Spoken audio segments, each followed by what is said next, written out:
Okay, we are live.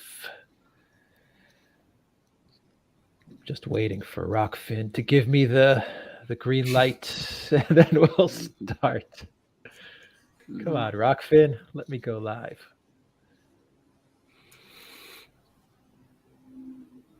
All right, go live on Rockfin. Okay, welcome to another live stream. We have a lot to discuss with a lot of great people on this stream. We have Alexander in London, the Oracle of London. We have the one and only Brian Berletic, and we are very happy and very honored to have Mr. Angelo Giuliano with us. Angelo, welcome to a live stream on the Durand. It is great to have you here. Well, it's a great pleasure. I love your show. Why am I into geopolitics? I've been, I have a family very politicized, so I grew up in talking politics at home. But now, especially now, because I've been living close to 3 decades in China, and I've been so shocked from what I see from Western media and from the reality on the ground. China is a good place. There's so many good things to talk about China, and most important, what people tend to forget is that China needs to be good for Chinese. We are so different. We have different lenses. It's like anything. Russia, if you want to be objective about Russia, you need to look with Russian eyes. And this is, live and let live. Why do we want to create a world with all values, impose our own values, and is into this confrontation? Those countries don't want that. They want to cooperate. They are more into tangible stuff about mutual prosperity, stability, tangible stuff. They don't want the world that the collective West want to impose upon them, which is ultimately it's neo-colonialism. It's more subtle. It's imposing a currency. It's imposing a culture, and extremely by force. So I see Chinese very pragmatic, and I think it's important. I've heard you guys saying, we need adults on the table right now. Those guys are acting like kids, very emotional, not rational at all. And I think why are they like this? It's just look at the background of those politicians in the collective West. You see in the US, there are lawyers, bankers. In China, who is running China now are scientists, engineers. They have PhDs. You know what? They are not going to sell you something sexy. They're not going to sell you dreams. It's about reality, scientific approach. And Chinese love it, because if you tell a Chinese, I'm going to sell you freedom, it's like, oh, can I eat freedom? And this is the message I want to bring to people, is that, China is a good place. It has delivered. Not saying that China is a good system for us in the West. No, but it has proven 40 years of prosperity. So that's pretty much the message, and why I am into this right now, just talking about geopolitics, because it's pure madness, the directions where the collective West is going to. Yes, it is pure madness. So let's talk about the madness. Before we get started, let me just say a quick hello to everyone that is watching us on Rockfin, Odyssey, Rumble, thedurand.locals.com. How is everyone doing in the locals chat? And everyone watching us on YouTube, hello to our amazing moderators. Valies is with us. Zarael, Reckless Abandon. I saw Peter in the chat as well. And who else? I think that is everyone that is helping out to moderate. I will also be moderating as well. So Alexander, Brian, Angelo, we started off with China. Do you guys want to continue with China? We got so much news to cover in the next hour and a half. Let's just get right into it. Alexander, Brian, Angelo, the floor is yours. Yeah. Well, can I just say, thank you for what you said, Angelo, because it brings us to the actual point of the whole conflict today. Because thing to understand is that it's all about China. Everything that's going on ultimately is about China. The war in Ukraine is not about Ukraine. The war in Ukraine is about Russia. The conflict with Russia isn't ultimately about Russia. It is about China. There's this idea that you have to somehow isolate China, break away Russia, fragment Russia, so that you can then deal with this great power, China, which has the temerity to challenge not just the United States as, the global leader, but indeed the whole West. The whole West, for the first time since the 16th century, feels that a non-European, non-Western power is rising and is becoming greater than itself. And of course, what's really spooked them, not much talked about, the fact that industrial manufacturing capacity in China is now greater than that of the United States and the European Union combined. So this is what it's ultimately about. And this is why we have a war in Ukraine. And we also see all the really ugly things that are going on at the same time. Why TikTok, we now see this whole new terrible act that's now being put together in the United States. It's being sold as being to ban TikTok. Banning TikTok, we're told, is popular in Congress. Why is banning TikTok popular? I mean, what is it about TikTok that makes it so dangerous? I mean, I've never been able to understand that. The only people I know who use TikTok are basically teenagers and students. But anyway, nonetheless, it's apparently a massive threat because it's Chinese. And of course, at the same time as we're banning TikTok, we're going to pose all kinds of further restrictions on free speech, on the ability to use the internet. It's now going to be given kind of legislative cover to do all of that. So you have a kind of extraordinary sense of paranoia. This is how it seems to me it is about China. And I asked a rhetorical question a few weeks ago at a program we did on the Duran, which I said, people talk about the Chinese threat. What is this Chinese threat that we are hearing so much about? Is it suggested that China is going to invade Europe? Well, that's a preposterous idea. Is it suggested that China is intending to attack the United States? That is also an absurd idea. Is it about Taiwan? But we already acknowledge that Taiwan is part of China. Taiwan itself says it is part of China. It actually claims to be the government of China. So, and the situation there until a few years ago was completely stable. Nobody was worrying about Taiwan. If you look at who's been destabilizing the situation with Taiwan, it's been us. It's us in the West. So we're feeding the dragon's teeth. We fed the dragon's teeth to Ukraine. It's produced a terrible war there, which is getting worse every day. I mean, Brian's been covering that war brilliantly, if I may say. And ultimately, all about the rise of a country, the fact that this is a very big country, a very old country, a country with tremendous statecraft, and the fact that it's become prosperous and economically successful is somehow perceived by us in the West as a threat. And the tragedy of all of this is that, of course, the Chinese are now having to take steps to counter these moves that we are making against them. And by doing that, of course, we say that they're becoming aggressive. Anyway, that's my sort of summary of the state of things. I perhaps already spoken too much. Throw it back to you two gentlemen. I mean, I don't know what you make of that. Brian, Angelo. Well, I will go through the points that you just made when you mentioned China's industrial base. Now we can see with this proxy war in Ukraine just how vital and at the center of any conflict an industrial base is. We see the Russian Federation outproducing the collective West in this proxy war, which is something you would have thought that the West would have understood before starting it, but apparently not.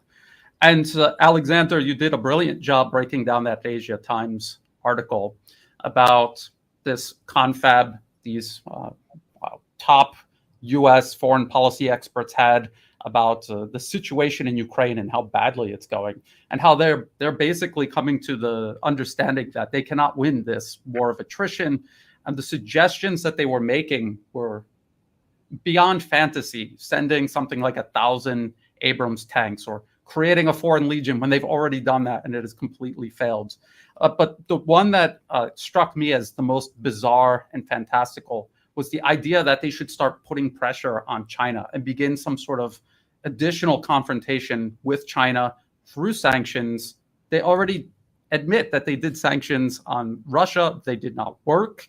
And now they want to do it on China because they think, well, actually, maybe China will have more success. And these are people who are incapable of learning from their mistakes. Now, the Chinese threat, it's very important for people to understand that it stems entirely from the United States and the special interests driving its foreign policy simply being unable to accept the reality that it will surpass the United States. Has absolutely nothing to do with some sort of military threat China poses to the US. If you read through their policy papers, they're very happy about the fact that China's military is configured to defend their territory. This is what gives them, in their mind, they think, the opportunity to launch some sort of blockade against China, far away from Chinese shores, but interdict shipping everywhere else around the globe and strangle them that way, specifically because China has not configured their military to project military power around the globe. You talked about how Taiwan was not an issue. And it's interesting because Ma Ying-jeou is on the mainland right now, or he was on the mainland doing this historic visit to the rest of China. And he was the previous president of the Republic of China on Taiwan. And he was moving everything toward economic integration, which is something I'll hand it over to Angelo to explain. But at that time, everything was moving toward a very slow, incremental, mutually beneficial reintegration with the rest of China between Taiwan and the mainland. And the US specifically disrupted that with the Sunflower Movement in 2014, and then installing Tsai Ing-wen of the Democratic Progressive Party into power and sponsoring her separatism. So maybe, Angelo, you could talk a little bit more about that, because I think that is crucial for people to understand, and I don't think many people do understand that. Yes, I think it's very important to understand the profile of Tsai Ing-wen. There are cables from WikiLeaks that you can find in dating back in 2005, where she had secret meetings with the AIT. AIT is American Institute of Taiwan, which is de facto the US embassy in Taiwan. So she was already back then reporting to them, to the US. And then basically they constructed this image, I mean, basically the same as they did with Macron. They started, constructing this image. Oh, she's the new face of democracy. And of course, she was on Time magazine and so on. And then, so slowly she was, elected then in 2016. But why did she was elected? Because of the Flower Revolution in 2014. Which was funded by the US. And basically back then there was a critical time where Taiwan has never been so close to reunification, because it was this free trade agreement between Taiwan and mainland China. And so DPP, the party, pro-independence party, was elected. They elected the president in 2016 because of that. And then they did it again in 2020. Why Tsai Ing-wen was elected in 2020 was because of the riots in Hong Kong, which were funded by the US. And actually there's a very strong support by the DPP of Taiwan. They even sent people to join the protest in Hong Kong. So she went from a support of 35% to 60% because of the riots that were instigated in Hong Kong. Because it's important to understand that the long plan of China is to create a one country, two system. And this is why they did this in Hong Kong, to show Taiwan as a case study, to show Taiwan, when you see Hong Kong, it's working well, one country, two system. But the problem is that Hong Kong had not enacted a national security law. So in 2019, during the riots in Hong Kong, you had actually basically, CIA agents running freely because there's no national security law. I mean, it was like, it was a big party there. We could do whatever we want because the Article 23 of the Basic Law of Hong Kong was not enacted. They had delayed this process, all along. So basically, they won twice. The DPP won twice in 2016 and 2020 because of the interference of the US. Now the big question is next election in January 2024, and that's a big question because the Kuomintang, the nationalist party, they're gaining support. They won the local elections, the last local election. But we need to be very careful because usually Kuomintang does much better in the local election than the presidential election. So there's this window of opportunity for the US because after that, if the Kuomintang wins the presidential election, this project of dividing China and Taiwan might fall apart.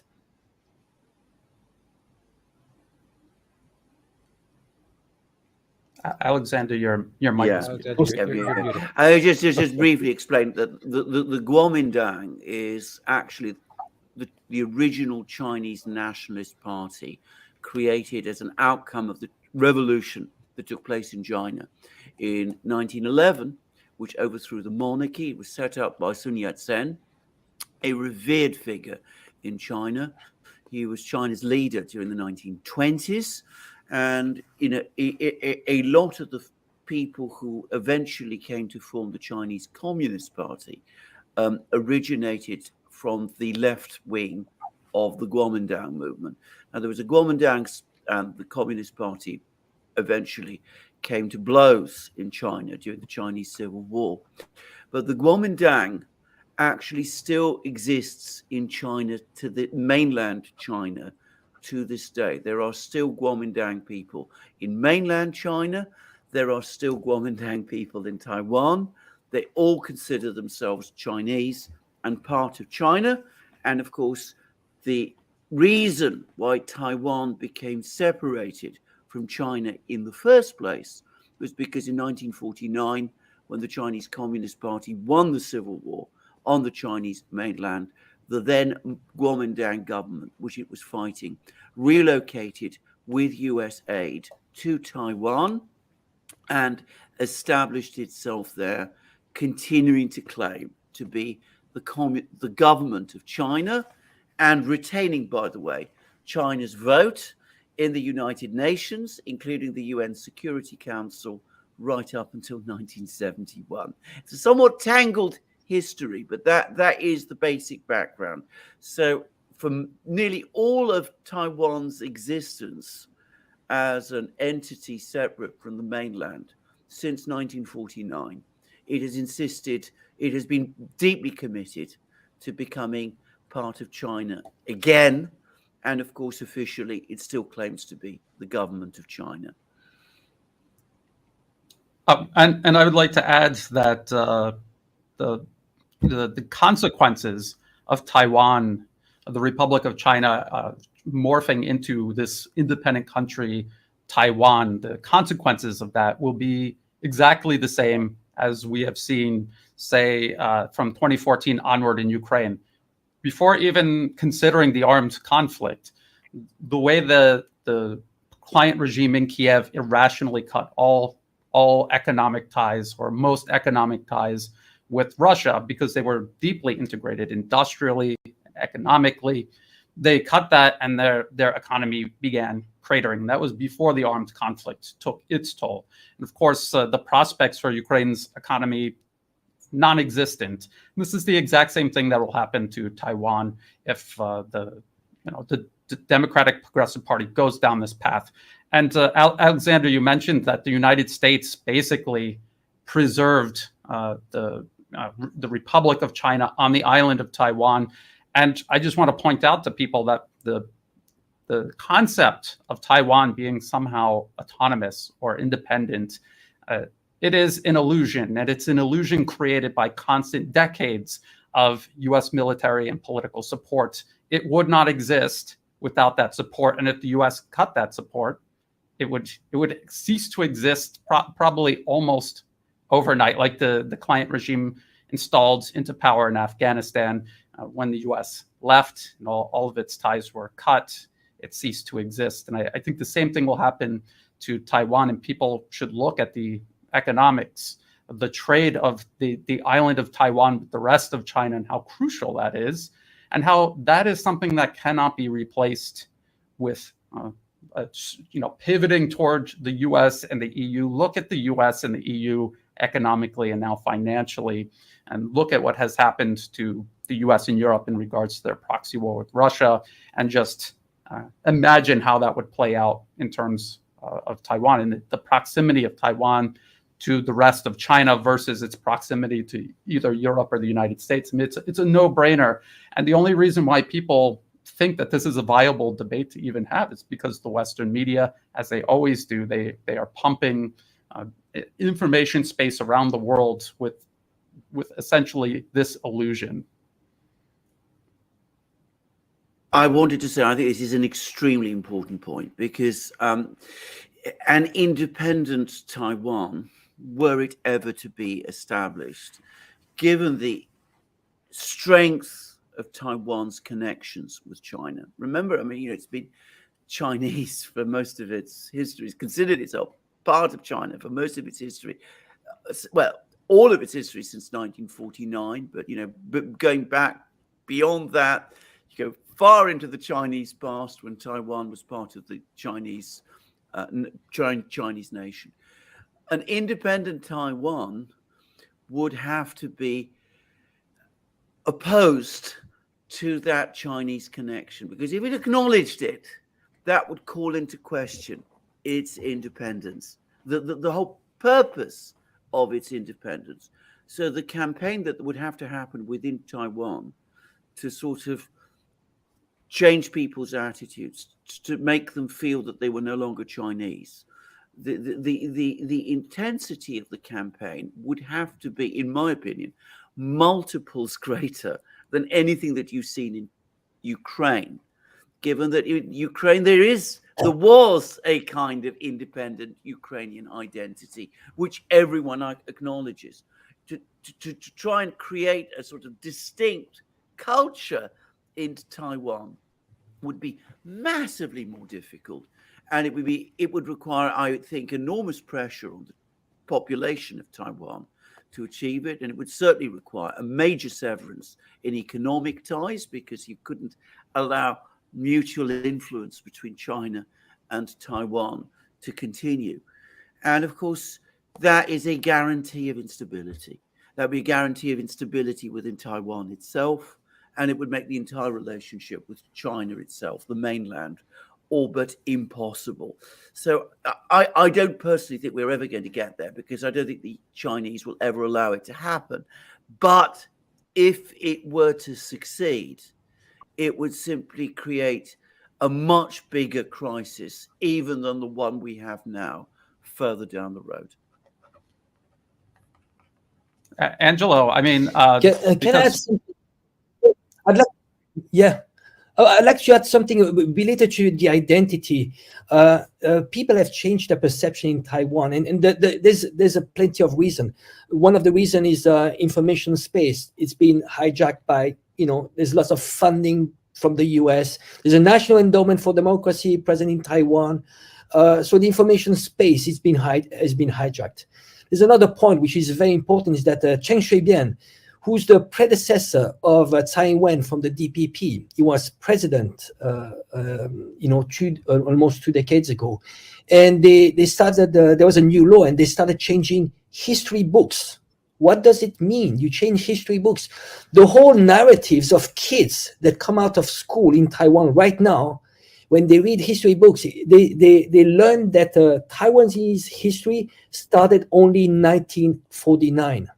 And so now you have this generation, you see the demographic of the DPP, they're all young kids, and they believe in this new narrative of not having a shared history with China. You see, this is a very similar playbook to Ukrainians. Ukrainians, the first thing you do, change history books. Now Ukrainians, they have a different perception. I mean, if you read history books in Ukraine, I mean, it's so extreme. They might even say that Jesus was from Ukraine. It's just ridiculous. But kids believe that. You change history books. That's how you construct a new national identity. So now, if you look at the polls, there's a very important poll that says a lot of them want. There's a very important proportion that want independence, but there's this but, keep the status quo, because they're rational. They know that if you declare independence, which by the way is almost impossible, you need a referendum.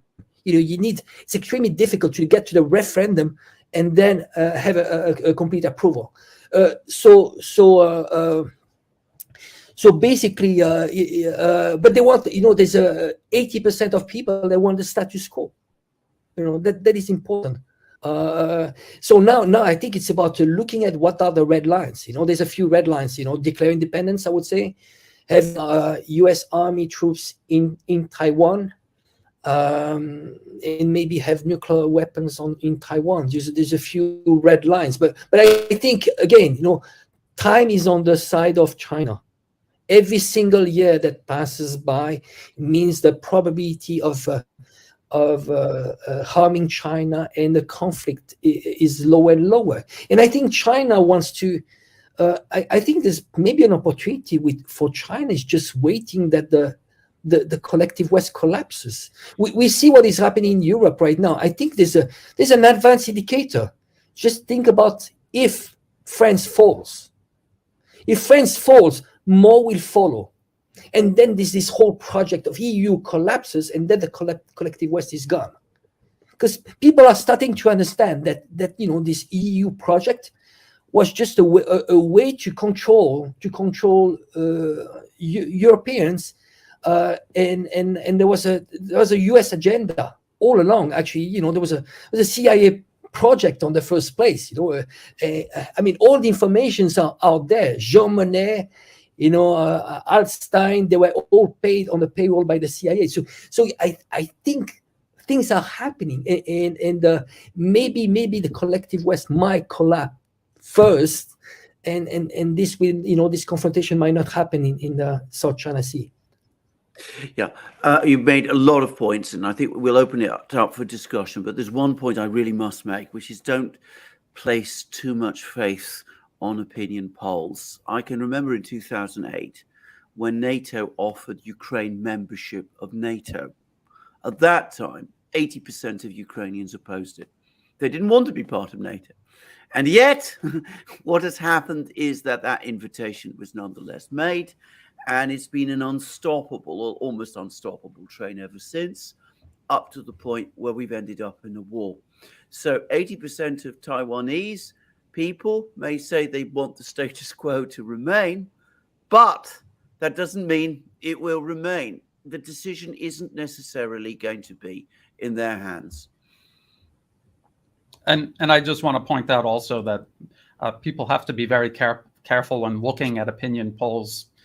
The public can and is manipulated. And if you look at the information space in Taiwan, it is heavily skewed in favor of U.S. interests there. And both Alexander and Angelo, you were making the points about indoctrinating people, rewriting history. This is what we saw them do in Ukraine for years and years. I see National Endowment for Democracy funded organizations here in Thailand trying to do it. They try to erase or diminish people's actual culture and replace it with something artificial, and always something that is divisive, because they want to divide and rule. That is how empire has always worked.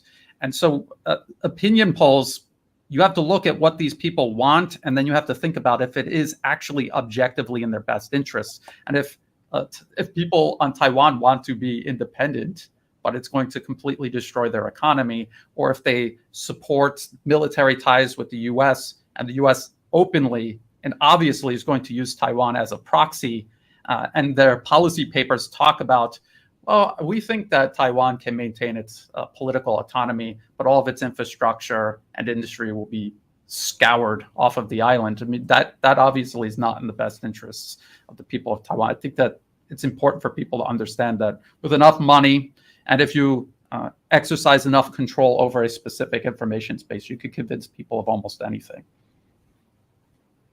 I'd like to get on to what Angela was saying about France, because France is very interesting. But you would just deal firstly, because this is the topic where you are the absolute, I mean, the best commentator I think you've been in by far, which is the military-industrial side of things. Because there's been a very, very interesting article by Hu Sin in Global Times, former editor. And he's made a point, you know, if the West cannot compete with Russia in military-industrial production, what chance do they have? What real prospect do they have in any kind of competition with us? In other words, with China as well. And that, it seems to me, is the key to this whole confrontation. It's where Ukraine has gone horribly wrong. And, you know, General Milley has been saying some very bizarre things over the last 24 hours. He's been making some very extraordinary claims about Bakhmut, which we might come to. But he did make one point, which is that he did talk about, again, that perennial topic. I never ever imagined I'd ever be talking about it. You'd asked me a year ago if I'd be talking about shells. I would have said I'm never going to be talking about shells. But anyway, we're now talking about shells all the time. And he admitted, he said that, you know, that if we ever find ourselves in a great power war with the Chinese and the Russians, and what an idea, talking about a great power war with the Chinese and the Russians. But if we do, we're going to require multitudes, magnitudes more shells than we have, and we're able to produce. And of course, the Russians are cranking out shells, but that doesn't come close to what the Chinese would be capable of doing. So, I mean, that must be putting pressure on people in Washington, or one would have thought. I mean, they must be saying to themselves, well, our window isn't actually that big, because for the moment, the Chinese aren't producing shells in those kind of quantities that they quickly could. So what do you think? Do people in Washington, are they really thinking about this? Is it entering into their calculations? What are they saying to themselves? I mean, this is a question to Brian, essentially. You would have thought that they would have analyzed this before starting this proxy war with Russia and Ukraine. I would have almost have been certain that they would have understood this, and they would have prepared for it. Russia was clearly preparing for this since at least 2014. And I've seen people talk about how since the 2008 Georgia attack on Russian forces, that conflict, Russia was looking at their military and realized what the problem was and what they needed to do to prepare for it. And then from 2014 onward, they were certain that there would be a large-scale, intense, and protracted armed conflict, and they began preparing their military industry for that. The United States, because of their small wars, they've been fighting for decades, and I think just because of corruption and the fact that a lot of these people, they do think in long-term ways, but in other ways they're very short-sighted, and they were not prepared for this. And if people look at the 2019 Rand Corporation document extending Russia, they talked about how there was a big risk of everything escalating out of control. It was a challenge, they said, and it's a challenge they clearly weren't up to meeting. And so here we are, and they cannot even outproduce Russia, and they are now thinking about let's put sanctions on China and let's start an armed conflict with China. What are the chances of them succeeding? And when you really think about it, back at the home front, who thinks China is not going to be able to mobilize more effectively than the United States? I would like to know the answer to that question.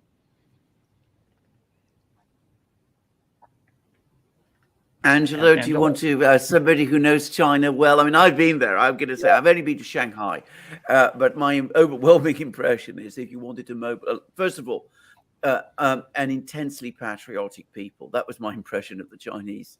And I don't mean that in a bad way, by the way. I'm somebody who's generally in favor of people being patriotic, but they're very intensely patriotic people, if they feel that China is being pressed on, I think that there would be little difficulty mobilizing. And you have to go to China, to Shanghai, to Nanjing, to the areas around to understand both the sheer scale and the organizational capacity, which is tremendous. But that was a superficial impression. What do you think about this, Angela? Well, it's interesting, Alexander, that you mentioned, people they get sensitive when they talk about patriotism. It seems like it has become almost like criminal for one person to love his own country. It's and what whenever you elect a president, isn't he supposed to have first as a priority his own citizens, because that's why he's elected for. So being patriotic, I personally think it's a good thing. And Chinese, yes, they are patriotic. They're very well aware of their history, and they want to erase those 100 years of humiliation. But slowly, they're very pragmatic.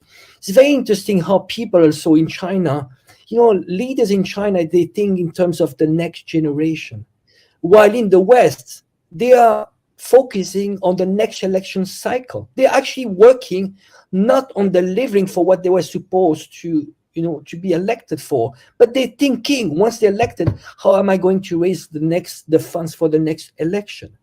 And for us, living in the collective West, it's a vicious circle of elect and regret. Every time you hope, there was Obama, he sold us some dreams. He told us what we wanted to hear. After, there's no accountability at all, So it's interesting how the perception of time for Chinese. I'm going to give you an example. Zhou Enlai, he met with a French politician in 1972. And this French politician asked him, what do you think about the French Revolution? You know what he answered? He said, it's too early to tell. That tells you how Chinese think. They think so much long term. You see this project of the BRICS, the BRICS, and the Belt and Road Initiative, and the purpose here is to bypass the Malacca Strait. There's recycle US dollar trade surplus. There's many. It's you with one stone you hit many birds. It's genius, and it's unique. In world history, it has never happened a project of such a scale. But you see, Chinese, when they talk about this project, they say this is not ambition for China. This is ambition for the world. And it's about expanding trade, and bringing stability to the world. You see those project BRICS, SCO.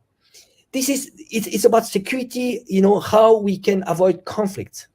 And there's the Chinese, they have lots of idioms, and they're very interesting. You see how Chinese, they see, like every conflict, they say, look for what unites us and set aside the differences. And that's the main approach. Whenever there's a conflict, there's and when you look at the 12 points, there's so much wisdom. Just go point by point. They're looking for the essential. And you know what? We have differences. Every single person, even friends, have differences. But you put them aside, and we're going to work on that. And that's what they did with Taiwan all along. They say, you know what? We have this problem. Why don't we start working on trade? Because they know trade, business is power. Once you build up this connection, you build up roads, and we trade with each other, you are going to be most prosperous. Me too. It's a win-win, and we build out from that foundation. And I'd just like to add again, Alexander, your coverage of the Asia Times article about that meeting, and they're thinking that, well, if we start sanctioning China and they begin suffering, well, they're not going to like the idea of suffering on behalf of Russia. But in reality, I don't think there's any confusion at all in China at any level of society that it's a matter of self-preservation. It really, Russia's fate is tied directly to China's fate, and they fully understand that. They're not going to be looking at it in those terms. And we don't know who these high-level U.S. foreign policy experts were, but the fact that they are considered high-level and they think in these terms so departed from reality, it's very concerning, but it also helps explain a lot about what's going on. In the Asia Times article said that some of them go back to, are people of cabinet who've held cabinet rank in the United States. So, very senior people indeed. And, the other thing about that was that it was all about great power positions. It was supposed to be principally about the conflict in Ukraine. But as the person who wrote that article, I'm going to call him Spangler, that's what he calls himself, was commenting, they weren't really talking very much about Ukraine, actually. They weren't really worrying about Ukraine. And can I just go back to the point that Alex was making at the start of the program, that this is an existential conflict, but it's now becoming existential for the West, because this conflict in Ukraine started. The assumption was it would be over very quickly. Russia would collapse like a house of cards. The sanctions would be too strong. No conceivable way the Russians could keep up with the West in military industrial abilities. Their technology was far inferior to the Western powers. Of course, it's turned out otherwise. So already a major problem for the West in Ukraine. In fact, going back to Alex's original points, far from the Russians being bogged down in Ukraine, it's the West that's now bogged down in Ukraine. We're struggling to keep up with what the Russians are doing. We can't find a simple solution to this problem. But that was our plan. That was our original plan.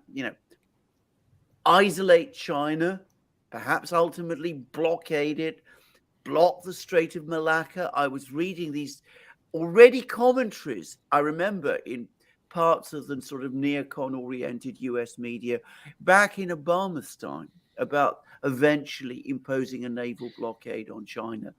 But they've stumbled at the first part of their plan. China and Russia are drawing closer. Russia's getting militarily stronger. Its economy is being reoriented towards China. It's going to provide China with all of these raw materials. But they can't let go. They have to go on. They have to press on. They have to push Ukraine into more offensives, because this is the entirety of their plan now. And I'd just like to say that the whole premise that the West is operating from is unrealistic. The idea that the US and Europe is going to maintain hegemony over the entire planet, that China is not going to surpass the United States, that is their starting point, and that is incredibly flawed. And everything that they try to build on top of that is going to be likewise unrealistic and unachievable.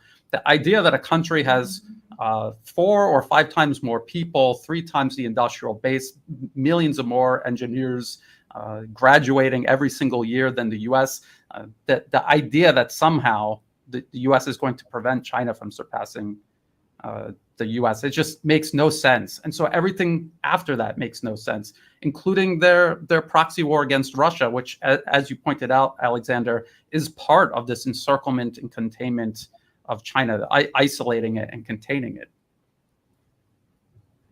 And meanwhile, we have enormous stresses within our societies, within our Western societies, because if this is existential, if this is becoming an existential conflict, it's because we've made it so. We didn't have to go down this road of confrontation, but we are apparently now in this stage of confrontation. It is becoming existential. And look what it's doing to us. We have this terrible law in the United States purportedly about TikTok. It's not really about TikTok, but it's all about China apparently. But it's going to make enormous restrictions on ourselves. And of course, we have a political crisis in France and perhaps one in Germany before long, who knows, and festering issues in Italy. But by the way, Angelo, I was following the situation in France very closely at the time of the previous presidential election, the one where Macron was elected. And you're absolutely right. I mean, it was all about stopping Pierre Fillon from becoming president because he might lift the sanctions or change the policy. So we found this man, Macron. We sold him as an outsider. I mean, of course, he was the most complete insider in the system that you could possibly discover. But he was presented to the French people as this, total, outside person who was going to shake everything up. Of course, he did shake everything up, but not quite in the way people expected, because we now have a crisis in France on our hands. Well, look at the background of Macron. He was a young leader. World Economic Forum, they had already pre-selected him. You had the media in France is controlled by 9 families. Overnight, he had exposure in all those media. It was on first cover. That's all you would see. And there are studies. It's very simple. You are going to get a certain amount of vote. There's a correlation between how much exposure you get, and 90% of the exposure, that was all Macron. So I think it's very interesting. The example of France is very important to study, because what the France did, especially the yellow vest, they were very advanced. It's an extremely mature project. They wanted to introduce some more like direct democracy, referendum. It started from like gas prices, and they turned into a project to have referendum rights, because by having referendum rights, you bypass the people that you elected, and you have something like in between the what they had before and Switzerland.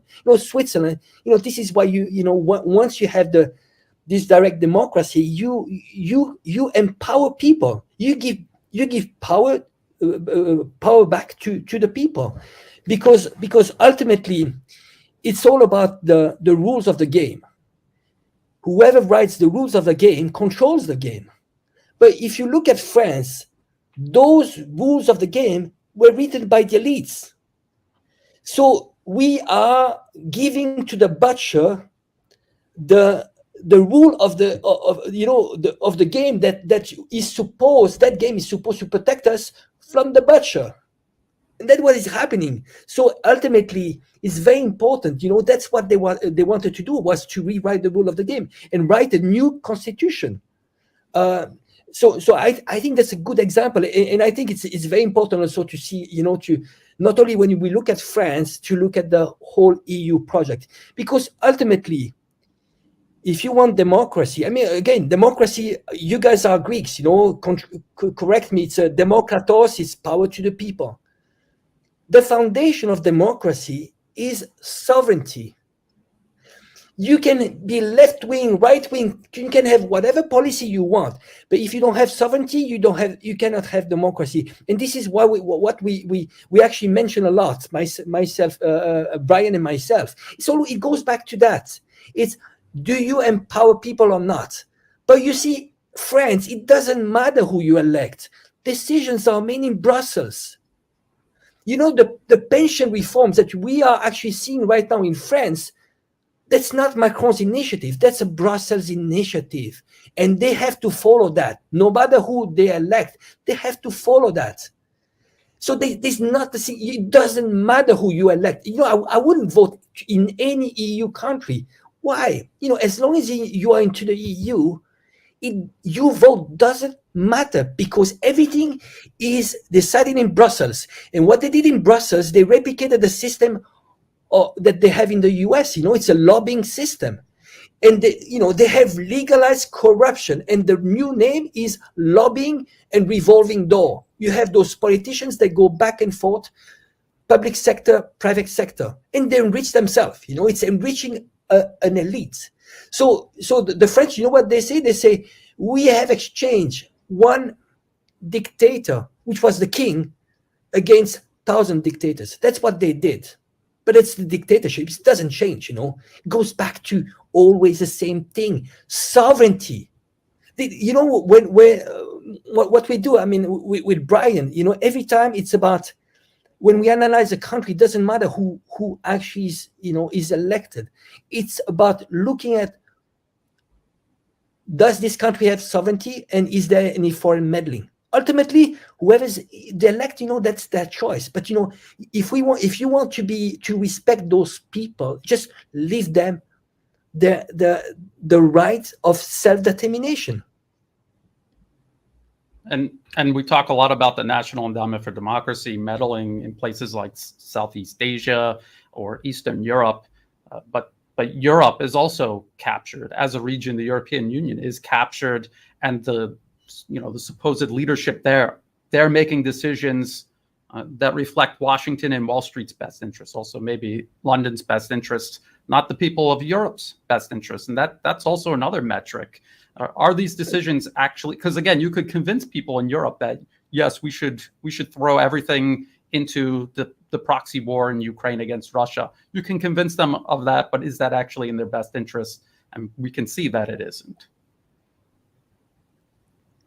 It's interesting you were talking about democracy in France. Shortly after the president, or rather his government, imposes a pension reform by decree, which is opposed by 70+% of the population, which the parliament refuses to vote for. And of course, we see the president, after he does that, hiding. I don't think it's at all straightforward, because overthrowing the king in was it 1789 or 1794, depends what state you want to pick. Well, you could do it because he was the person who was the central figure in the system. But of course, Macron is not the central figure in the system. As you rightly said, he was parachuted in, he was placed there, he's accountable to these other people, not to the people who have voted for him, who he clearly doesn't think much of.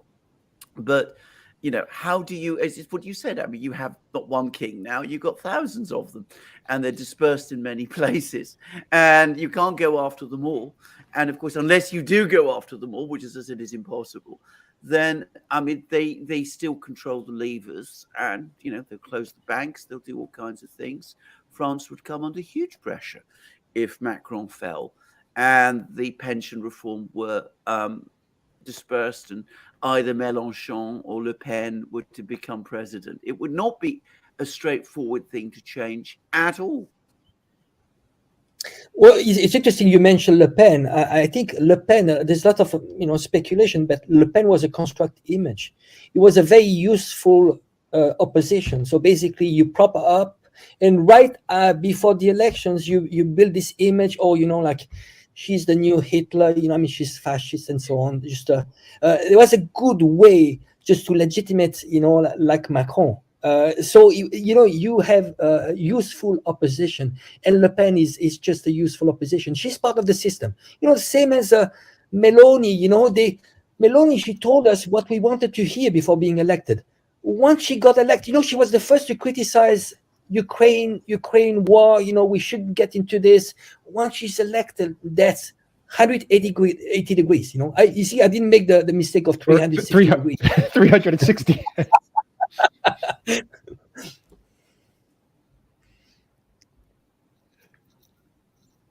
Oh, no sound. Yeah, no, we hear you. We hear you, Angelo. We hear you. Yeah, okay. I mean, I'm sorry. Perhaps let's focus on the big story in Europe, because of course I am in London, and very much in some ways, not both in Europe and outside it, but it does remain Ukraine. And I think we do need to look at where we're going, because of course the EU now has invested an enormous amount of its political capital in this Ukraine project. I mean, it cannot be overstated how much of their political capital is invested in it. I mean, if Ukraine falls, if Ukraine loses, if Russia conclusively wins, or worse still, if there's a Chinese mediation which brings about an outcome which the EU doesn't want, that's even in some ways even more disastrous. But if that happens, I can't imagine many of these leaders who've taken us into this adventure coming out, however strong their position is. Where do you think we are now with this conflict, Brian? Because I still feel that even though it's not the great conflict, it's still, if you like, the pivotal point in it. I mean, you've been following the war. You've got a military background, which I don't. Where are we? I mean, are we going to see this offensive? I mean, I take it I assume we are going to see a Ukrainian offensive. What happens? What happens then when we see this offensive? What do we do? I mean, if it succeeds and if it fails, what happens when Ukraine burns up through all its remaining tanks and infantry fighting vehicles and runs out of artillery shells? Where is this all going? I mean, exactly. Whether they are successful or not, they're going to burn through all of their equipment and whatever remains of their trained manpower. Now, the title of this video is Existential Conflict, and we were talking about how can we change things. I think what it's going to come down to is this entire system. If you want to change things in France, you have to change what the EU is and its subordination to Washington, and all of this collapsing and some other system displacing it, replacing it, displacing it. I think ultimately that's where the change is going to come. And it is true that this proxy war with Russia and Ukraine is at the epicenter. And it's going to affect everything, including U.S. plans, military plans versus China and everything that they're doing in the Pacific and along China's periphery. We can see them preparing for this offensive. We can see how all of the things that we have all been discussing for a year now, how now even they are starting to realize it and come to grips. That whole Asia Times piece is perfect. And Angelo shared a CSIS article from, I think it was January, but they were admitting that they're out of everything. They're out of everything, and it'll take years to replace it. And the solutions that they have for all of this is substituting, say, 155 millimeter artillery pieces and ammunition with 105 millimeter systems, which is just simply inadequate. They admit that even in 2025, when the U.S. fully expands its artillery shell production, it's still going to be about a third of what Ukraine requires. Alexander, I saw you cover about the French doubling. Wow, they're going to double the amount of artillery shells that they send to Ukraine from 1,000 to 2,000, which covers one morning of one day in an entire month. I mean, this is where they are right now. They're going to assemble this huge force for this offensive. We don't know if it's going to be one single offensive in the direction toward Crimea or into the Donbas, or they're going to split it up like they did in the fall between Kharkov and Kherson. But I think it's important to study how those offensives in the fall went in reality versus all of the myths connected to it. And I think we can see clearly where the offensive is going to go, wherever and whenever it takes place. In Kherson especially, I think the fighting is going to be very similar there, where Ukraine lacks the long-range firepower to match Russia. They cannot afford to do this incremental and very careful inching across the battlefield. They cannot do that. So what they do is they take all of their armored vehicles, from tanks to Humvees, and they rush toward Russian positions in a dispersed manner, hoping that Russian firepower cannot be concentrated quickly enough to destroy all of these units before they come into range and inflict casualties on Russian positions. And they hope that they can inflict enough damage to compel Russian commanders to withdraw. That is what they were doing in Kherson. Alexander, I know you remember that Washington Post article where they were talking about how lopsided the fighting was in Russia's favor. And they talk about Ukraine, Brian, your take aged like milk. They got Kherson City. But in reality, that was a decision that Russia made. And if they wanted to, and they continued investing into the defense of Kherson City, I think they could have held it. It wouldn't have made any sense, but I think that they could have done it. So that is the basis they are working from. They think that was some sort of success that they can replicate up to and including taking Crimea. I heard retired Army General Ben Hodges talking about how Ukraine is going to be in Crimea. I mean, back in Crimea by the fall. It's just fantastical thinking. Now, the offensive itself, I don't think anyone should underestimate what will happen. Russia does give up territory if they feel they will suffer heavy casualties, or they'll be cut off from the main grouping, or they'll be encircled and captured. So they could take territory. They could even take substantial territory.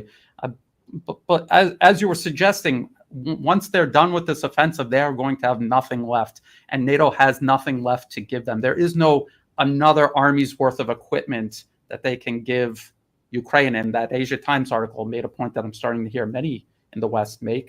All of these troops that NATO trained in Ukraine from 2014 up to the start of the special military operation, they are gone.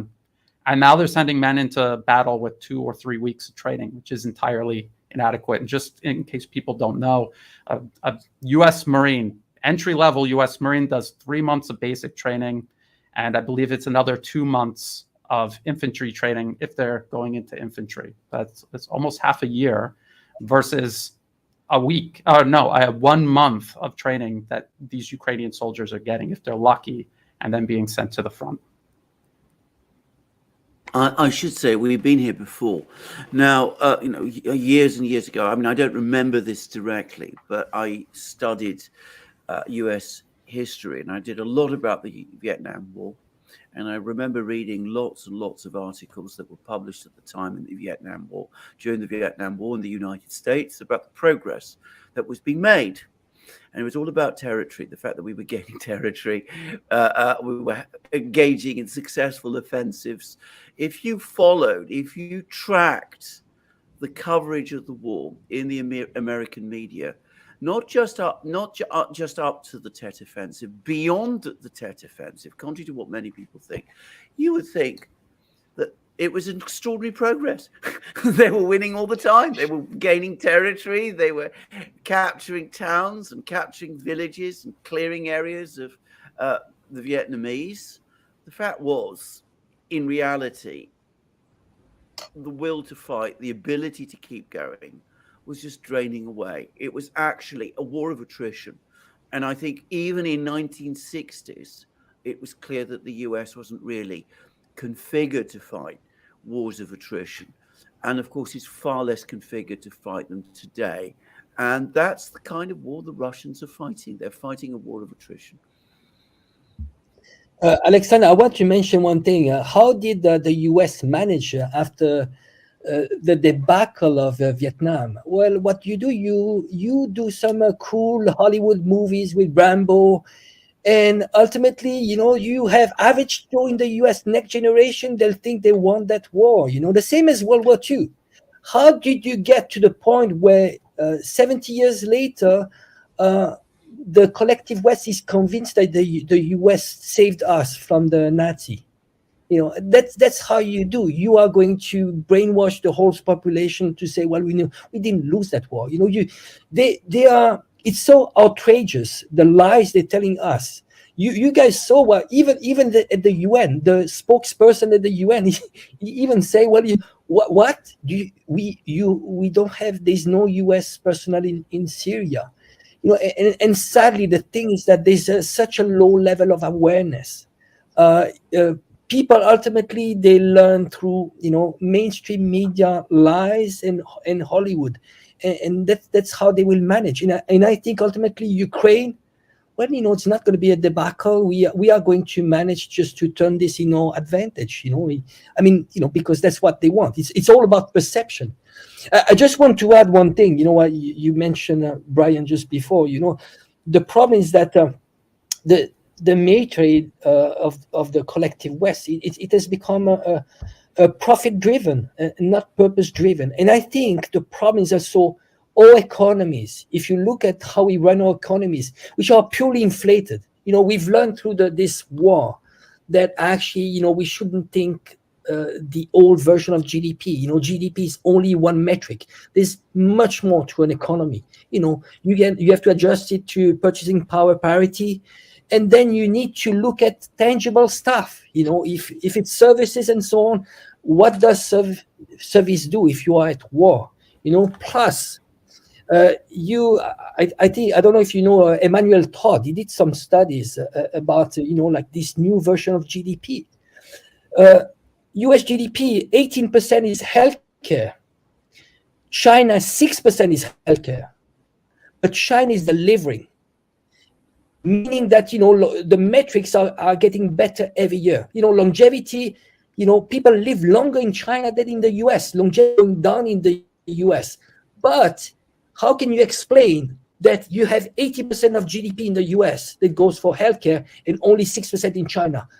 The answer is inflated GDP because overpaid people, doctors, surgeons, lawyers, and so on and so on. So the metrics are completely off. We need to unlearn and learn a new way. And I think this is a very good example.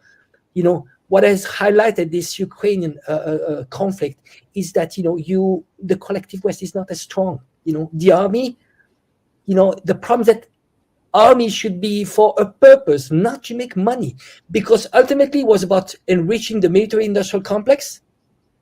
And you see it's a huge corruption, system. When you have those guys, they sit on boards of a meter. They are supposed to serve the people in the US, and they're sitting on boards. They're going back and forth, revolving door, on the boards of military industrial company. So their job is find ways to sell more weapons, not to defend the US. It's very interesting you say that, because it brings me back to that. That article you sent me from the Jamestown Foundation, Brian, because that so well illustrates the point. Because this attempt to calculate what the Russians are doing is not based on counting tangibles. You don't look at the tangibles. You don't look at the factories. You don't look at the machine tools in the factories, or the workers in the factories, the amount of labor that exists in the factories. By the way, since I did that thing on the takedown, I've had all kinds of people who actually visited some of these factories, which this article was talking about, and telling me, this person who's writing this thing, they haven't a clue what they're talking about. What you do is you count prices, but these prices that you're counting might be very artificial prices. They might be prices that arose in a particular period of time, and then you extrapolate from that and you make all kinds of assumptions. Isn't that exactly what we're doing with GDP, our GDP calculations? Isn't that exactly what we're doing with everything? And I'm going to suggest that that's exactly the problem, why they got Russia and Ukraine so wrong, because they're looking at things, not the tangible things, but at all of these other things which are based upon their own calculations and guesstimates, which are very heavily informed by their biases. So you look at what a shell cost in Russia in 2005, when hardly any shells were actually being produced in Russia, and you assume that it costs the same today when millions of shells are being produced. And you're not counting the shells, you're just looking at the number of sets of figures, and you're just comparing figures. And what was funny about that was, even with this very flawed methodology, they still indicated that Russia has been completely outproducing the US since 2014, 2015. And when you look at it, well, they're almost, according to them, almost at 1 million shells a year. And you look at how flawed the methodology is, and then you hear, say, the Russian government say, no, we're making millions of shells a year. It's very easy to believe that. In the Novoya Gazeta article about Russian tank production, they attempt to make it out as if Russian industry, they can only make 850 new and modernized tanks. 850 is a very large number. It's more tanks than Ukraine's going to be getting.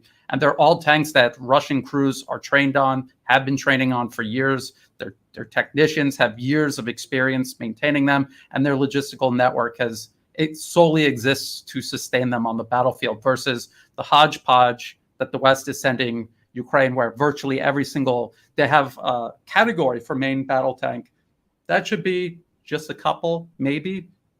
They have a multitude of tanks. They all require different spare parts, different kinds of fuel, different kinds of ammunition. That's a separate logistic line for each one of these tanks. It's absolutely madness.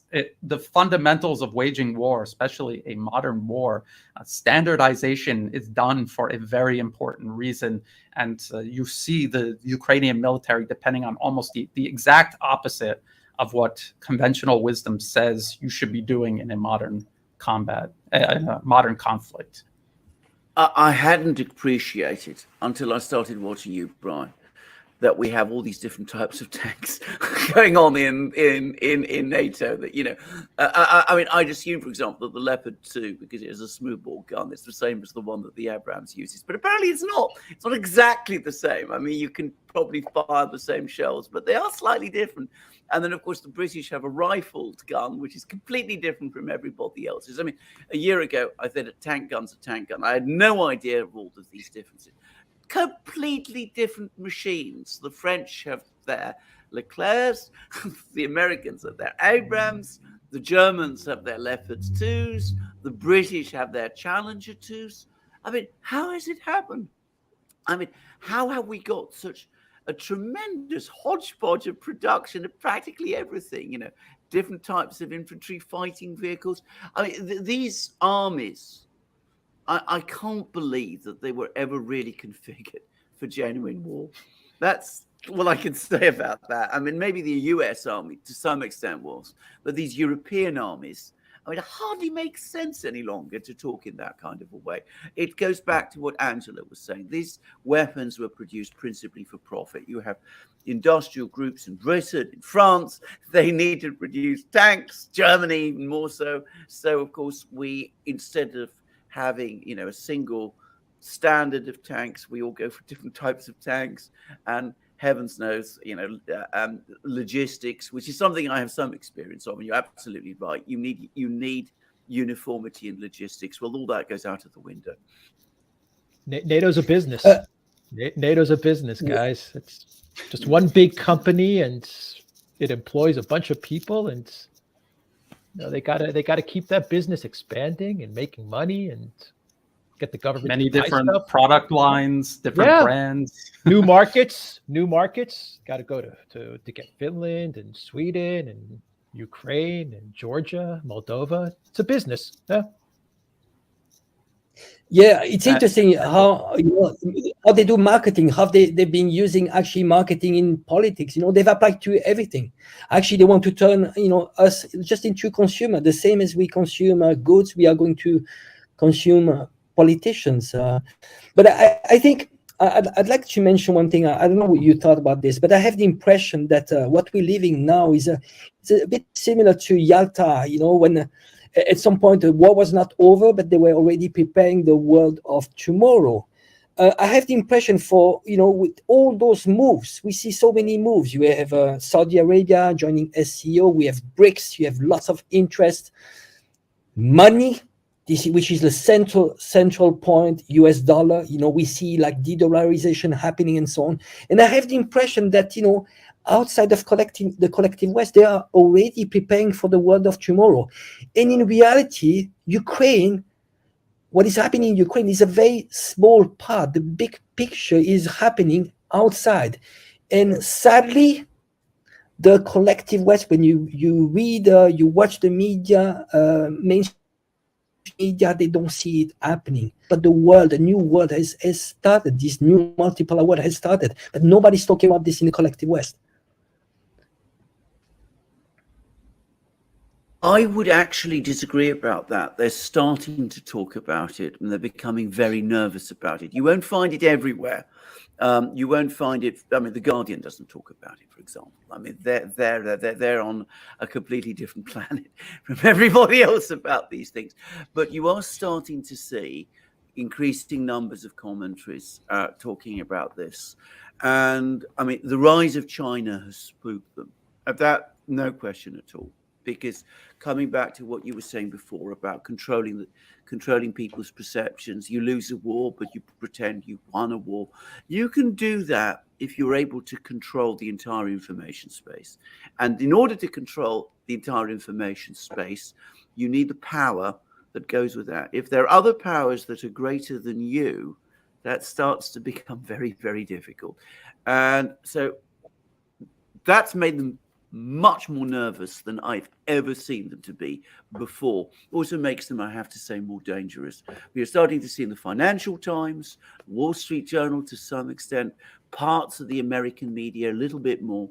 People are starting to worry that, this is slipping out of our control. So what you do, you try and tighten up, you try and control even more, and you send more tanks to Ukraine because that's your only policy at the moment, even as you correctly said, the rest of the world moves on.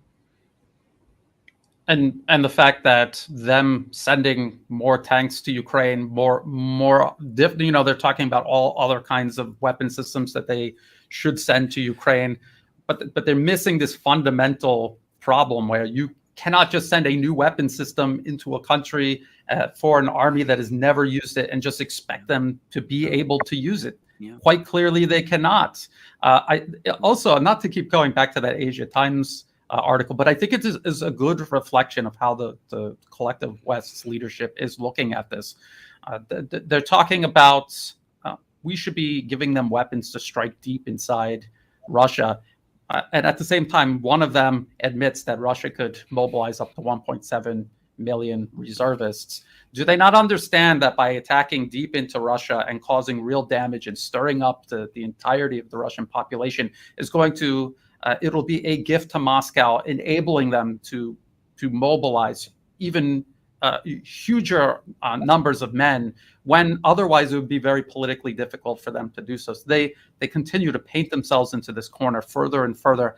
Everything they do is working against them. They have no good ideas because the only good idea is to just stop pursuing this unsustainable policy and reorganize and reorient yourself for a role among the multipolar system rather than trying to impose yourself upon it. It's not going to work. Mm.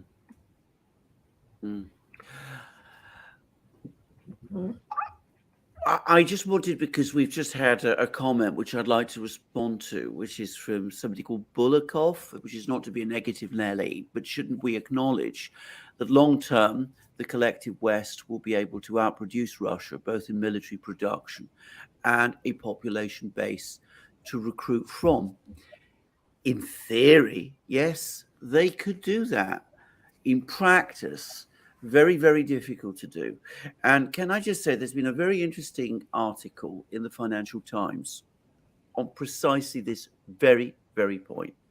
And it talked about the immense difficulty of putting the West on a military mobilization track.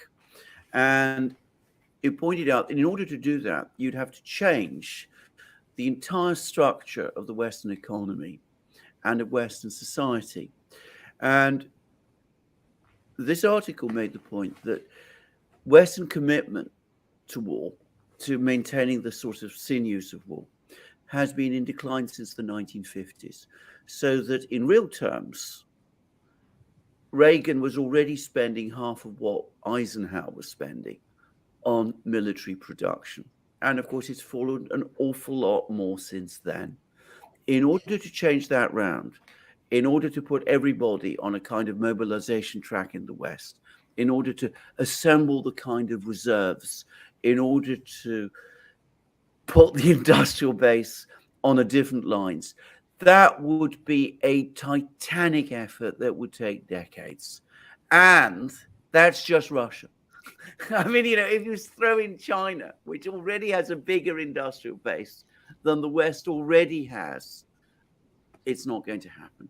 They can't get pension reform, Alexander, in France. No. They're not popular enough to pass pension reform. And pension reform, you need to be popular because you're going to lose a lot of political capital when you pass something like pension reform, which in a lot of countries is a real issue and has to be done. Russia and Putin, they got it done, and Putin took a hit to his popularity, no doubt about it. He took a big hit to his popularity. They can't get pension reform in France. How are they? Can you imagine the French, the Greek prime minister? I couldn't imagine him coming out and saying, we're going to be on war footing, everybody. Forget about it. It's not going to happen. Well, if they want to mobilize European economies, the collective West economies, don't they have to, at some point, to declare war? I mean, I don't see, at some point, if you do not declare war, you won't have the popular support to sustain, to increase, to turn into a war economy. At some point, unless there's an attack from, there's a false flag operation, there's Article 5 of NATO, but they need, in order to mobilize that's my opinion. I don't know what you think, Alexander. No, I agree. I mean, it would have to be a war. The only way you could mobilize on that kind of scale, transform societies, transform economies. I mean, you could do it, but I mean, you would need a war. But a war against whom? And a war in a world where there are nuclear weapons. I mean, it is an almost inconceivable situation, even for some of the people who are in charge today. I think that there would come a point where, even with this deeply corrupted political class we have now, the brakes would come on in order to stop that. I'm going to make a point here. Again, I'm going back to the 1960s, when in some ways the United States had a much bigger industrial base than everybody else in the world at that time. It's much better configured to war than it is in some respects today, far better configured. It had much bigger military in terms of the personnel, proportion of the personnel, all those things. But even then, in the 1960s, the United States very quickly found, in the late 1960s, that it could not sustain the level of military production and the level of popular mobilization that it needed in order to prevail in Vietnam. It started to cause massive strains in the economic system, which fed through into the huge inflation of the 1970s. It created enormous amount of popular unrest in the United States. This isn't just the famous civil rights, the peace protests. There were also riots in American cities, all sorts of things, which partly, by the way, were connected to the call up of young people from minority populations, as they were in those days called. So if it couldn't be done in the 1960s, it's not realistically possible today. And if you try to force remote societies to try to propel them into a kind of perpetual war with the Eurasian states, with Russia and China, well, you'd have to go much further in terms of population control than up to now has proved possible. And I wonder whether it would be possible even then. So war, yes, you could try and do it, but really, I mean, that kind of thing, I don't think it's a realistic idea. And I always go back to General Wesley Clark and his 7 nations in 7 years discussion. And what he was basically explaining was that the US was trying to reshape the world before Russia reemerged and China rose, and that they're out of time. That never came close to being completed. They are completely out of time. Russia has reemerged. China has risen. That what options do they have left? And going back to Alexander, what you were saying about restructuring the way the Western economy works, these are arms companies that are obsessed with maximizing profits. And when you read articles about expanding artillery shell production, you can see how hesitant they are, because they know that that is an investment that is going to cut into the bottom line, and they don't want to make it unless they're going to be paid up front for it. They understand that having expanded industrial production 5-10 years down the road, and you're not producing that amount anymore, that cuts into your bottom line. They don't want to do it. So again, it's all backwards. The defense industry is supposed to answer to the state and serve the state. In reality, it is in the West, it is the other way around. And this is the outcome. Absolutely. It's important to understand that we have the economic system we have today in the West for a reason. Our societies have shaped the economic system in a particular way because it is beneficial to those who have power. Asking them to change the entire economic system in the kind of way that would be necessary to sustain the kind of production levels that we're talking about, military production levels, would mean fundamental changes in the economic system, which would ultimately not benefit the elites themselves. So they're not going to go there. They're not going to do it. What else they're going to do is another question. And we must never forget that if we're talking about Western societies, putting aside, the elites and their dreams of world hegemony, there are options. And there's one obvious option, which is to seek peace. Peace is the option. We go back to what we were talking about at the beginning with Angelo. There is no threat from China. China isn't going to invade the United States. It's not going to conquer Europe. Russia has no interest in doing it, and it lacks the means to. So it is not difficult to create a peace, and a peace that is sustainable, and a peace which is for everybody's benefit. The reason we are in this period of extreme tension isn't because some people want to perpetuate a period of artificial Western hegemony that's past its sell-by date. And by doing that, they're introducing enormous tensions into the international system. Absolutely. I absolutely agree with that. That is spot on. I think also culturally, you mentioned all society, Western societies. I can see Ukrainians fighting in trenches, Russians fighting in trenches. I could see like easily Chinese just fighting, giving everything. They love their country. I have big doubts of Europeans shifting from PlayStation to trenches warfare.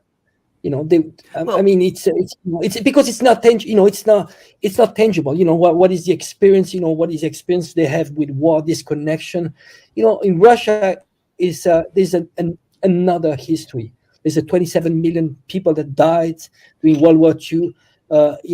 It's very deep. It runs very deep. I don't see. I don't see Westerners just fighting for. I mean, especially if they understand that this is not for their existential for the West. It's just about giving up your hegemony. Assume, there's going to be an humiliation, and it's going to be, it's going to be very tough just to realize, we are not exceptional what we've been brainwashed to.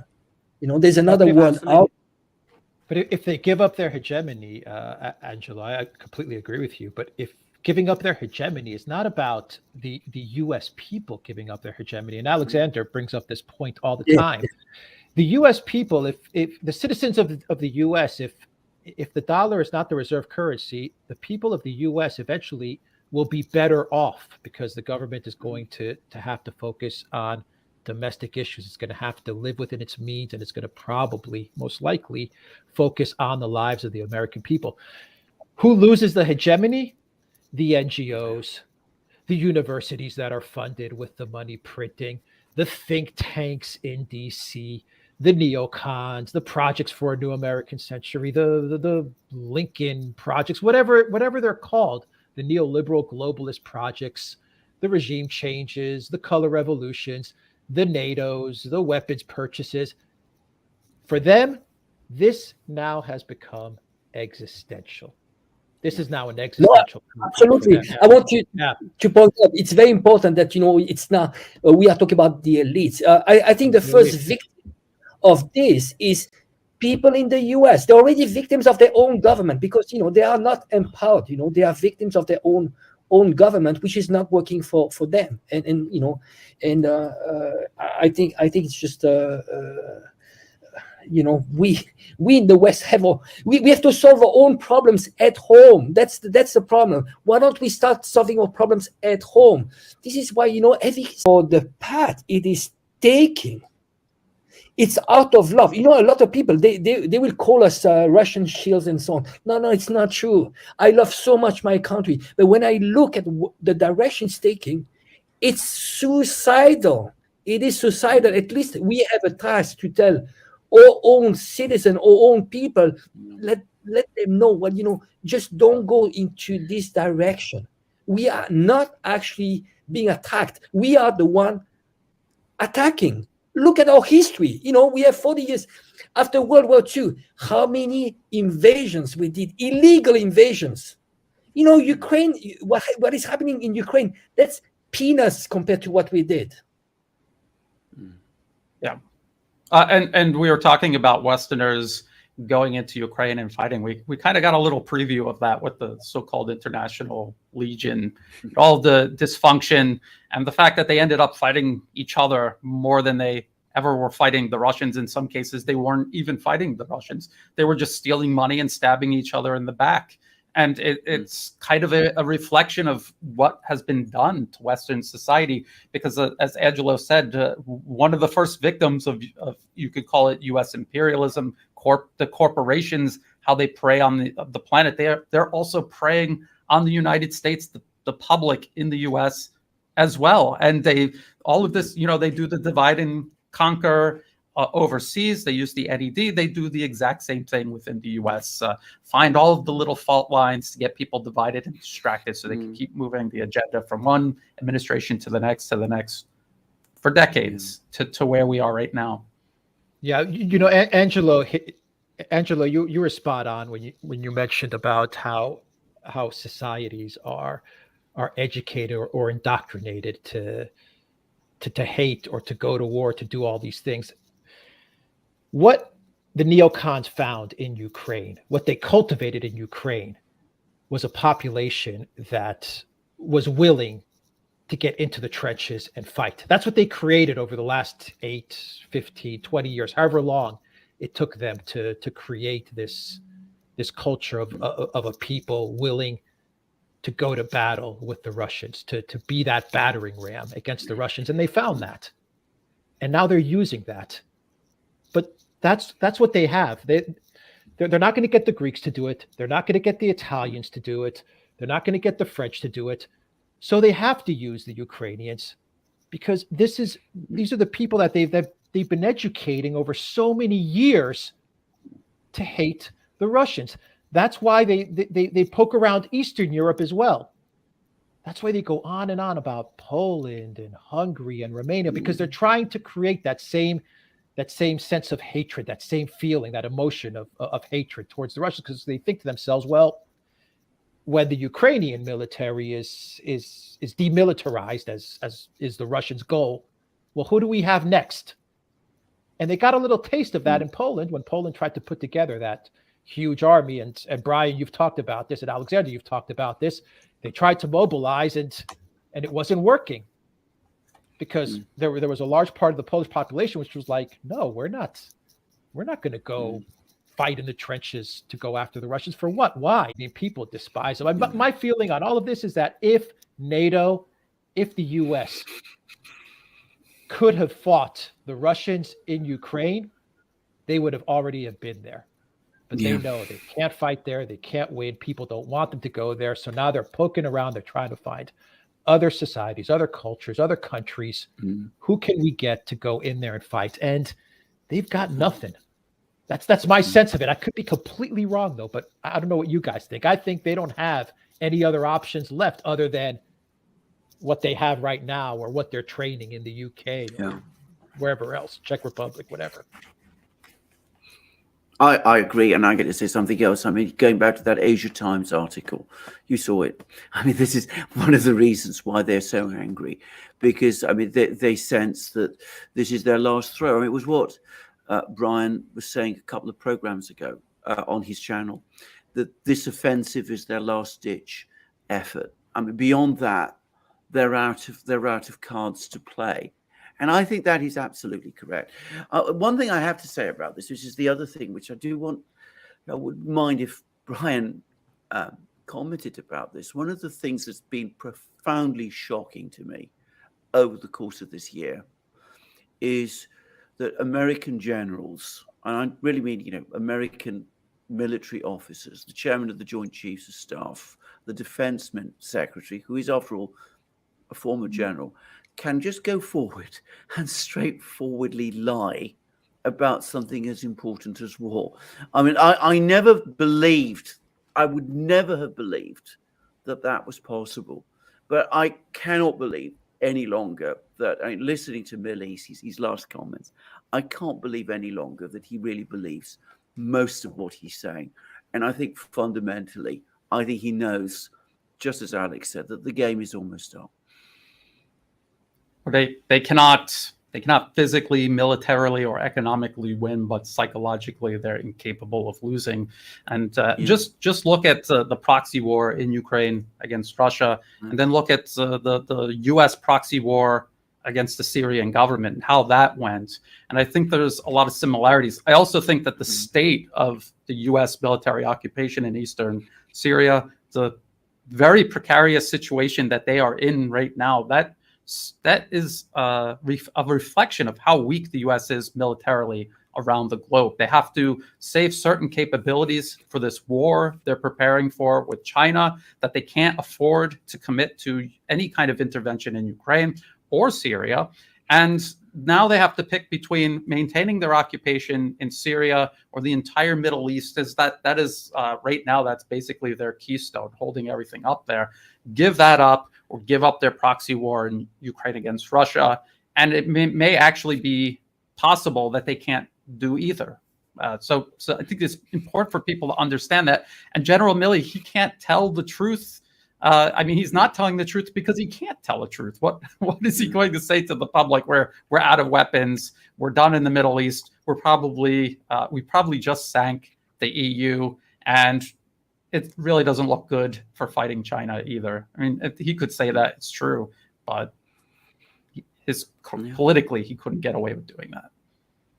Yeah. Well, that's overstretching. Yeah, so 800 bases around the world for a country that is 4% of the world's population.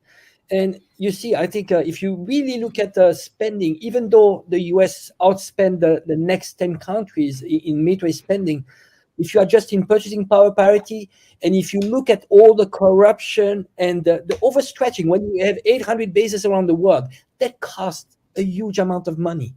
Ultimately, I wouldn't be surprised that the levels of Chinese spending, defense spending, and the US is probably the same, just because there's not waste and corruption. So it's just, I think we're living in an anomaly. What we've lived in the last 100 years was just, in history, an anomaly where you had, by accident, if you really look at what happened, World War II, everything was destroyed. They sold weapons to both sides. They supported the Nazis at the beginning, and then they shifted to a Lend-Lease agreement with the USSR, and they came in when everything was over. And I have the impression sometimes that they wish they could replicate that. If you really look at how did they set this up, there's a Lend-Lease agreement started in World War II. They did, I think, with the UK and then with the USSR. They are doing that now with the Ukraine, and they have a Lend-Lease agreement with Taiwan as well. Isn't it a hope? Maybe there's a hope we can replicate what we did. We are going to destroy Southeast Asia, fight China to the last Taiwanese, if not enough to the last Japanese and Koreans. They'll fight all war. Europe to the last Ukrainians, last Polish, and the last Europeans.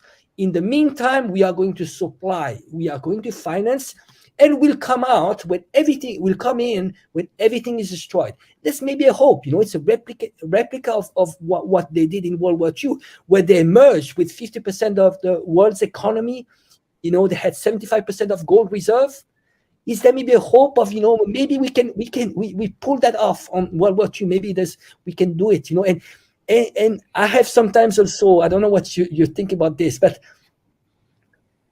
what we're having with Russia, isn't it an unfinished war of World War II? I mean, it's a bit of, it's quite a stretch, but I have the impression that, ultimately, if they could, they would have actually even taken care of Russia, because Russia was weakened. There's so many deaths and so on, and so I have the impression that it's an unfinished war. And ultimately, let's get rid of Russia, and then we have the last piece, and that's China. Yeah.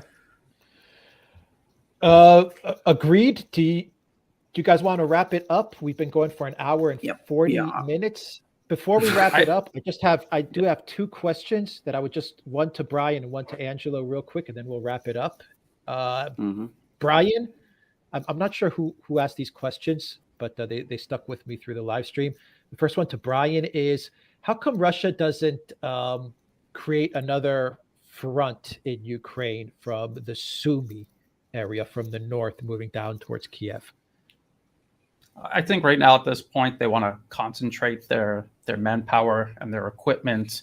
They want to concentrate it in such a way that they're pulling in Ukrainian forces and destroying them as efficiently as possible. I think that's what we see in Bakhmut and now Avdiivka. When you extend the line of contact, you're stretching everything out, and you're actually putting yourself at a greater disadvantage. That was part of the reasoning behind getting Russian forces out from the west bank of the Dnieper River in Kherson City to concentrate everything along. You make the line of contact as short as possible, which makes it easier to concentrate. All the people have to realize it's artillery, it's tanks, it's counter battery radar. All of these systems are necessary along the entire line of contact. The longer it is, the more you need, the less effective and the less intense it is anywhere along the line of contact. So if they did that, then they would be dissipating the amount of force they could bring to bear someplace like Bakhmut. All right. Thank you for that, Brian. And Angelo, someone wants to know, what do you think about the efforts from, did we lose Angelo? Sometimes his internet goes in and out. Maybe he'll be back. Let's see. I'm okay with doing a couple of questions. Okay. There was another question, I believe, from Lada, who asked about elections and the effect on, can elections prevent the WEF, I believe. That was the question. Will elections be able to prevent the WEF from obtaining more power in groups like this in the West? The World Economic Forum is just one of many institutions, organizations, and mechanisms used by what is essentially an oligarchy of giant corporate financier interests. These corporations create these think tanks. These think tanks and these forums are interlocked, and they come to some sort of consensus because it is a large number of people involved in these corporations on the board of directors, the shareholders. And so they use these think tanks to come up with a consensus. They use lawyers to transform it into a bill. They use lobbyists to bring it to Washington and all across the EU to be signed off on. And then they use the media to sell it to the public. That is actually, at least from my perspective, that is how Western foreign policy is done, essentially. All right. So that, All right. elections and the WEF, I mean, it's a whole system. Yeah. Okay, so let's do one final question, and we'll sign off to Angelo. What do you make of the trip from the Spanish Prime Minister, from Ursula Macron to China in order to pull China away from Russia? What are your thoughts on these trips? Oh, I think pulling China away. This speculation on just to think that maybe we could do something against to pull China. That's just impossible. China future is linked to what is happening with Russia. They are linked. They are linked. It's existential for both of them. They need each other. I think there's probably other purposes for the visit. But I doubt this is for shifting allegiance. China and Russia are in a de facto alliance, and you see what is happening with BRICS. With the structure, the de-dollarization. They have started a long time ago. Already, 8-9 years ago, they started working together because China knew all along that what will come next will be China. After Russia, they are going to go after with China. So they saw the whole picture. Actually, I would say that China has been ready for the last 50 years. I think Brian's early on, you covered that on the Pentagon papers. It was already very clear. They said it clearly that what was the plan? Ultimately, the last piece is going to be China. So China has been preparing slowly, bits by bits. They actually, I even sometimes have some doubts about, this in the 60s antagonizing the USSR and China. Maybe China was actually playing smart. You want to be on the side of the US, you need funding, you need transfer of technology. Well, let's fake it just to be some kind of ally of the US against the USSR. And that's how they got the seat at the UN. It was a very smart move. So we need to look at the long-term plans. And so alliances, sometimes it's very superficial. It's the same as Turkey. Turkey is in NATO, but Turkey de facto is not aligned with the collective West. In 2016 there was a coup against Turkey. Erdogan, he knows what's going on. And sometimes, what they say? They say, be close to your friends, but be even closer to your enemies. So we need to be extremely careful. On appearances, we saw it, Saudi Arabia, they saw it coming. They signed a security agreement 2 years ago with Russia. They saw it coming, and the US was not going to protect Saudi Arabia. I think we lost Andrew. Okay. Let's wrap it up. Just throw my brief comment about this. I mean, we're going to get all these European leaders trooping to Beijing to meet Xi Jinping to try to get into connection. Yes. To just say they're going to try to wean him away from Russia. And Biden has been trying to set up a telephone call with Xi Jinping for 5 weeks. Is it my connection? Yes. I mean, and they're trying to get him to talk to Zelensky. And where is this call with Zelensky? The Chinese will do what they always do. They're incredibly courteous people. They will receive all these Western visitors. They will listen to what they say, and they'll say goodbye. Go back to Europe. We want to remain your friends, but of course the Chinese know very well where their interests are. They had this big summit meeting with the Russians. The meeting between Lula and Xi Jinping has been delayed, but apparently it is going to go ahead. There has been an announcement today of some big economic agreements involving Chinese currencies once more. That's where the real weight of Chinese policy is. Yeah. Well said. Don't call us, we'll call you. Yeah, exactly. All right, let's end it there. Thank you very much to Brian Berletic of the New Atlas. Brian, I have your information in the description box down below, but I will also add it as a pinned comment. But what is the best way for people to connect to you?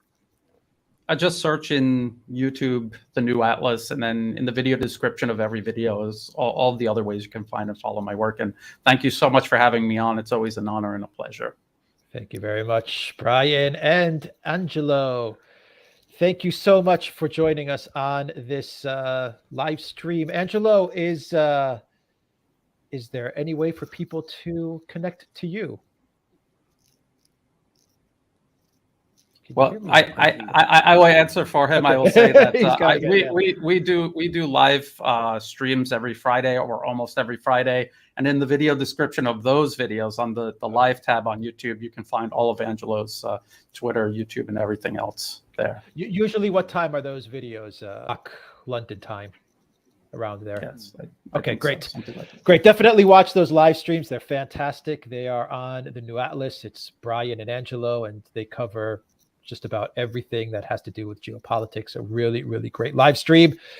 Alexander, Brian, any final thoughts before we sign out real quick? Thank you to everyone on Rockfin, Odyssey, Rumble, theduran.locals.com. Thank you so very much to our amazing, awesome, great moderators, Alexander, Brian.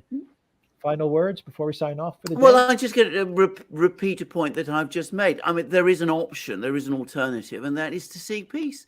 It's an obvious one. I mean, we are not threatened by the Eurasians. The Eurasians have no reason to start a war against us. Why would they? They're getting richer. They're getting stronger.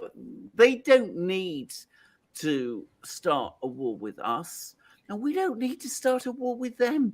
We can solve all our problems, gain our democracies, rebuild our republics in the case of the United States, do all of these things, we mustn't let a few people, the people that Alex was talking about, those elites that Alex was describing, influence us to such a degree that we choose a path of confrontation that's only going to end in disaster for us and indeed cause enormous further problems for the whole world, and with enormous risks being taken on board as well. It's only existential if we make it so. I agree with Alexander, and I will just add that the leadership class of the West, they have been running essentially a pyramid scheme since the end of World War II. They are fighting for that, the survival of that, because all of their wealth and influence is connected to it. That's what they're actually fighting for. There's no reason why the United States and Europe cannot have a sensible government and a sensible foreign policy that works together with the rest of the world, rather than insisting on keeping this pyramid scheme going and imposing themselves on the rest of the world. We saw nations like Germany building Nord Stream 2 with Russia and other European countries involved in that. We saw how that was on the way out from under the shadow of this entire corrupt and crumbling system. Unfortunately, they got sucked back in, but I really do believe, given time is on the side of multipolarism, and with patience and persistence, it will prevail. Well said. Well said. And we will also be doing a dedicated show, me and Alexander, to answer all of the questions that you guys gave us during this live stream. To Brian Berletic and to Angelo, thank you very much for a fantastic live stream. Alexander, thank you very much. Thank you, everybody. Have a great day.